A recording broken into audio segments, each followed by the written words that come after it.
Language क्या होता है? Language is the source of communication या language is the source of contact.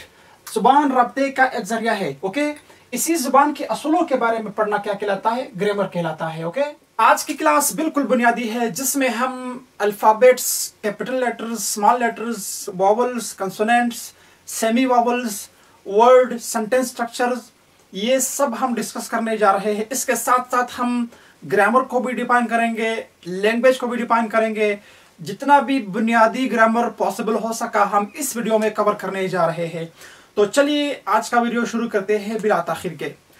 तो आज का जो हमारा लेक्चर है, लेक्चर नंबर 1, बिल्कुल आप ये समझिए कि आप इस टाइम जो है नर्सरी क्लास में है, प्रेप में है, बिल्कुल आपने इंग्लिश ग्रामर को पढ़ा ही नहीं है।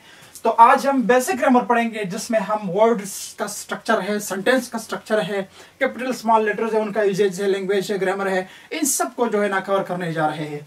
तो चलिए शुरू करते हैं। लैंग्वेज क्या होता है? Language is the source of communication या language is the source of contact. जुबान रब्ते का एक जरिया है। ओके, इसी जुबान के असूलों के बारे में पढ़ना क्या कहलाता है? ग्रामर कहलाता है। ओके, अल्फाबेट्स तो आपको पता है कि ए से लेकर जेड तक तमाम जो लेटर्स होते हैं उन्हें अल्फाबेट्स कहा जाता है। अगर वो ऐसे शक्ल में हो ए बी सी तो वो कैपिटल लेटर्स या हायर लेटर्स कहलाते हैं। अगर वो ऐसी शक्ल में हो तो वो स्मॉल लेटर्स या लोअर लेटर्स कहलाते हैं, जिनको हम छोटी ए बी सी और बड़ी ए बी सी भी कहते हैं। ये हमारे पास अल्फाबेट्स है। इनकी जो टोटल तादाद है वो हमारे पास 26 है। 26 लेटर्स से मिलकर पूरी अंग्रेजी जुबान बनी है। Okay, 26 letters. इन 26 लेटर्स को फिर कैटेगरीज में डिवाइड कर दिया गया है। वॉवल्स है, सेमी वॉवल्स है, और इसी तरह हमारे साथ क्या है, कॉन्सोनेंट्स है। ओके, वॉवल्स क्या होते हैं? वॉवल्स के बगैर लफ्ज नहीं बनता। आप ये समझ सकते हैं कि वॉवल के बगैर हम कोई लफ्ज नहीं बना सकते। अच्छा, वॉवल कुछ ऐसे प्रोनाउंस होते हैं जिसमें जबान टच नहीं होता है दांतों के साथ, ना ऊपर नीचे, ओके, जबड़ों के साथ, जैसे कि ए, ई, आई, ओ, यू। ओके, ये जो हमारे पास क्या है, ये वॉवल है। एक हमारे पास ए है, एक ई है, एक आई है, एक ओ है, एक यू है। ये चीज 5 जो हमारे साथ है, ये क्या कहलाते हैं? ये वॉवल्स कहलाते हैं। इनके बगैर कोई वर्ड मुमकिन नहीं है कि हम बनाए। ये वर्ड को मान्यता देते हैं। अगर किसी वर्ड में वॉवल नहीं है तो वो मैनी तकरीबन नहीं दे सकता है, ऑलमोस्ट। हाँ, कुछ ऐसे वर्ड्स हैं जिनमें सेमी वॉवल होते हैं, जैसे कि हमारे पास एक W है, एक Y है, ये सेमी वॉवल होते हैं। ये मिलाकर फिर कुछ अल्फाज बना सकते हैं, वरना सिर्फ और सिर्फ जो कॉन्सोनेंट होते हैं वो नहीं बना सकते हैं। कॉन्सोनेंट क्या है? B है, C है, D है, F है, G, H है। ओके, करते करते इस तरह हम Z तक चले जाते हैं। ओके, जिनसे हम ये माइनस कर लेते हैं, E, I, O, U, W, Y, इसको हम माइनस करते हैं, बाकी का बचते वो हमारे पास क्या होते हैं? कॉन्सोनेंट्स होते हैं। ओके, तो ये मिलकर चाहे कॉन्सोनेंट्स हो, वॉवल्स हो और सेमी वॉवल्स हो, ये आपस में सारे क्या होते हैं? ये लेटर्स होते हैं। चाहे ये हो, चाहे ये हो, चाहे ये हो, ये हमारे पास क्या होते हैं? ए, बी, सी, ये लेटर्स होते हैं। ए भी एक लेटर है, बी भी एक लेटर है, सी भी एक लेटर है, डी, इसी तरह जेड तक, ये सारे लेटर्स कहलाते हैं। ये लेटर्स जब आपस में मिलते हैं, ये हरूफ जब आपस में मिलते हैं, एक को हर्फ कहते हैं, लेटर्स को हरूफ कहते हैं। लेटर को वैसे खत भी कहा जाता है, लेकिन वो अलग है। ओके, लेटर्स जब आपस में मिलते हैं और कोई मानी दे तो वो हमारे पास क्या बनाते हैं? एक लफ्ज बनाते हैं। मिसाल के तौर पर ए है, डबल पी है, और एल है, ई है। ओके, एप्पल ने कोई मीनिंग हमें दी। लेटर का ऐसा मजमूआ जो कोई मीनिंग दे, उसे क्या कहते हैं? उसे वर्ड कहते हैं या लफ्ज कहते हैं। ऐसे अल्फाज का मजमूआ अगर कोई मानी ना दे, मिसाल के तौर पर अगर मैं कहूँ एप्पल, पी, ई, ओके, तो ये कोई वो नहीं हुआ, ये कोई मीनिंग नहीं देता है। हालांकि ये भी एक मजमूआ है, वही लेटर्स है, लेकिन लेटर का ऐसा मजमूआ जो कोई मानी दे तो उसको हम कहते हैं वर्ड है। ये हमारे पास क्या है? लफ्ज है। ओके, वर्ड्स फिर मिलकर के क्या बनाते हैं? सेंटेंस बनाते हैं। सेंटेंस क्या होता है? सेंटेंस का उर्दू में मतलब है जुमला। जुमला कैसे बनता है? कितनी चीजों से बनता है? जुमले के लिए बेसिकली कितनी चीजें दरकार होती है? अमूमन अगर हम देख ले, एक जुमला होता है, एक क्लास होता है, एक हमारे पास फ्रेज होता है। इनमें फर्क है। फ्रेज के भी फिर 7-8 अकसाम है, जुमलों के भी स्ट्रक्चर के मीनिंग पर अलग अकसाम है, मीनिंग के बेस पर अलग अकसाम है। ओके, इसी तरह फॉर्मल इनफॉर्मल जुमले जो होते हैं वो फिर अलग होते हैं। तो बेसिकली जो एक जुमले में चीजें होनी चाहिए, जैसे कि क्लास में सब्जेक्ट और वर्ब लाजमी है, सब्जेक्ट वर्ब लाजमी है, इसी तरह सेंटेंस में सब्जेक्ट वर्ब ऑब्जेक्ट तीनों लाजमी है।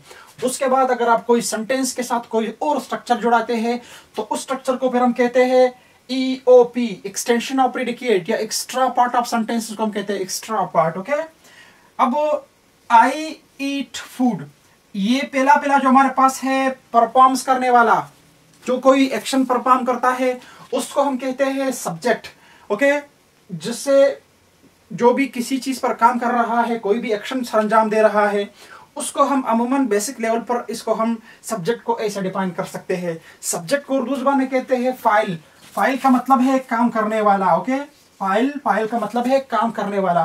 तो काम करने वाला हमारे पास इधर आई है, इधर ही भी हो सकता है, शी भी हो सकती है, लेकिन सिंगुलर केस में फिर हम एस वगैरह लगाते हैं। ओके, और इसी तरह दे भी हो सकता है, किसी पर्सन का नाम भी हो सकता है, आपका नाम, मेरा नाम। ओके, तो कोई नाम भी यहाँ पर हो सकता है, डबल नेम भी हो सकते हैं, कोई प्रोनाउन भी हो सकता है, कोई अननोन मतलब हमारे पास कोई किसी हम इट को भी इस्तेमाल कर सकते हैं, बेजान चीज का नाम भी ले सकते हैं, वगैरह वगैरह। तो यहाँ पर कुछ भी आ सकता है। उसी तरह हमारे पास यहाँ पर क्या होता है, वर्ब है। वर्ब कैसे हम पहचान सकते हैं? अगर हम उसकी इंग्लिश में मानी देख ले तो वो इस तरह मानी देता है, करना, आना, जाना, पीना। ओके, आखिर में नून अलिपना आता है तो हमारे पास तकरीबन वर्ब यानी पेल कहलाते हैं। पेल का मतलब है काम। ओके, एक्शन, यहाँ पर एक्शन होता है।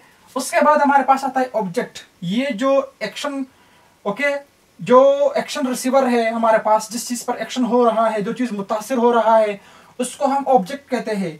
ऑब्जेक्ट जो हमारे पास क्या है, ऑब्जेक्ट रिसीवर ऑफ एक्शन होता है। इस पर ये मुतासिरा इफेक्टेड प्लेस और पर्सन हो सकता है। ओके, ये जो ऑब्जेक्ट होता है, ऑब्जेक्ट हमेशा तकरीबन आप ये कह सकते हैं कि सादा जो सिंपल सेंटेंसेस हम बनाते हैं टेंसेस के लेवल पर, तो तकरीबन ये आखिर में आता है। ओके, अगर ऑब्जेक्ट के बाद हम कोई पार्ट लगाते हैं, मिसाल के तौर पर आई ईट फूड एट होम, मैं घर पर खाना खाता हूँ, या इन होटल। ओके, तो ये हमारे पास क्या कहलाता है, EOP।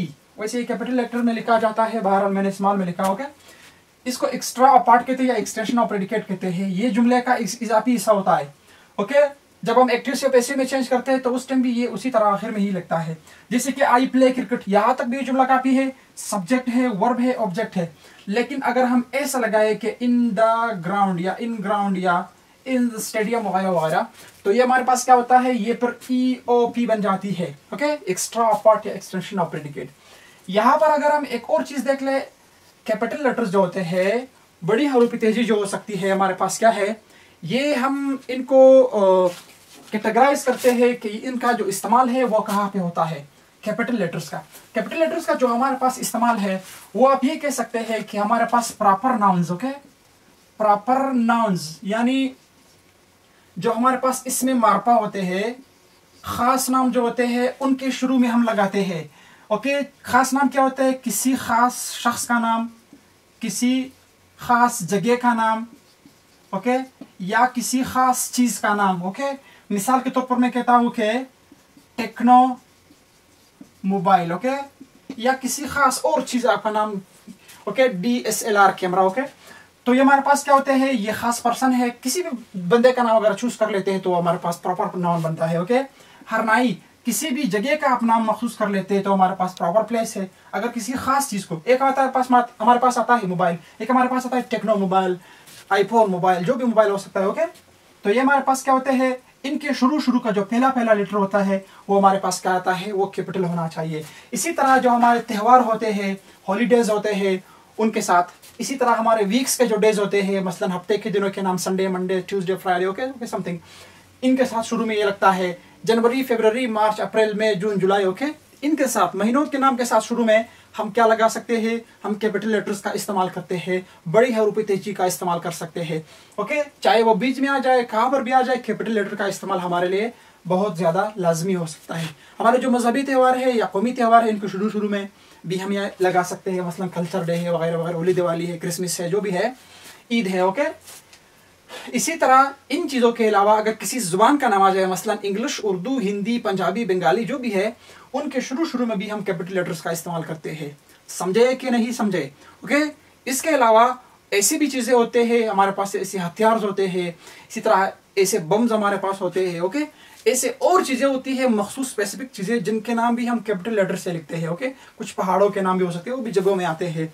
इसी तरह सिटीज़ के नाम है। ओके, सिटीज़ का नाम, कंटिनेंट का नाम, कंट्रीज़ का नाम, जो भी है वो सारे प्लेसेस में ही आते हैं। पर्सन चाहे हिंदू, मुसलमान, क्रिश्चियन जो भी है, उनका पर्सन का नाम जो है हमेशा कैपिटल लेटर से शुरू होता है। इसी तरह मखसूस स्कूल का नाम हो वो भी प्लेस में आता है। ओके, तो ये था हमारे पास थोड़ा बहुत बेसिक ग्रामर। उसके बाद अगर हम नेक्स्ट लेक्चर में इंशाल्लाह डिटेल में पढ़ेंगे सेंटेंस को, जुमले को हम डिटेल में पढ़ेंगे। इसी तरह जुमले के अलावा हम जेंडर्स को समझेंगे, जेंडर्स के अलावा हम पर्सन्स को समझेंगे। ओके, इनके अलावा जो ब्रीफ में पार्ट्स ऑफ स्पीच होते हैं इनको समझना पड़ता है। इसके अलावा क्या होता है, उनके अलावा हम जो है डेली इंट्रोडक्शन, डेली रूटीन है, सेल्फ इंट्रोडक्शन है, वो भी सारे तकरीबन इसी कैटेगरी में आते हैं। इन चीज़ों को अगर हम क्लियर करेंगे तब हम ये कह सकते हैं कि हमारा क्या है, हमारा जो बेसिक ग्रामर है वो बिल्कुल तकरीबन क्लियर हो चुका है।